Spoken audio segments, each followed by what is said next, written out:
Hi friends, ಇವಾಗ ಏನು matter ಅಂತ ನೋಡಿದ್ರೆ ನಮ್ಮ ಗಾಡಿದು tyre puncture, front tyre puncture ಆಗ್ಬಿಟ್ಟೈತೆ. ಇನ್ನೇನು ಇಲ್ಲಿಂದ ಎಷ್ಟೋ ಒಂದು 10 ಕಿಲೋಮೀಟ್ರ್ ಏನೋ ಕರ್ನೂಲ್ ಟೋಲ್ ಅನಿಸುತ್ತೆ. ನೋಡಿದ್ರೆ ಪಂಚರ್ ಆಗ್ಬಿಟ್ಟೈತೆ ಟಯರು.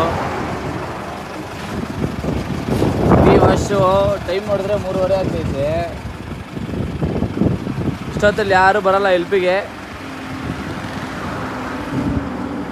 ಯಾರನ್ನ ಹೋಗ್ತಾ ಇದ್ರೆ ಹೈದ್ರಾಬಾದಿಗೆ ಸ್ವಲ್ಪ ಬರ್ರಿ, ನನ್ನ ಹತ್ರ ವೀಲ್ ಸ್ಪ್ಯಾನರ್ ಅಂತೀನಿ ನೋಡಿ. ಸ್ಟೆಪ್ನಿ ಪಿಕ್ಚರ್ ಸ್ಪ್ಯಾನರ್ ಇಲ್ಲ ನನ್ನ ಹತ್ರ, ರಿಂಗು ಸ್ಪ್ಯಾನರೇ ಇಲ್ಲ. ನೋಡೋಣ, ಯಾರನ್ನ ನಿಲ್ಸಿದ್ರೆ ಅವ್ರ ಹತ್ರ ಕ್ಯಾಚ್ ಮಾಡೋಣ. ಬರ್ರಿ ನೋಡೋಣ ಇವಾಗ ಏನು ಕತೆ ಅಂತ ಗೊತ್ತಾಗ್ತಾ ಇಲ್ಲ. ನೋಡೋಣ ಏನಾಗುತ್ತೆ.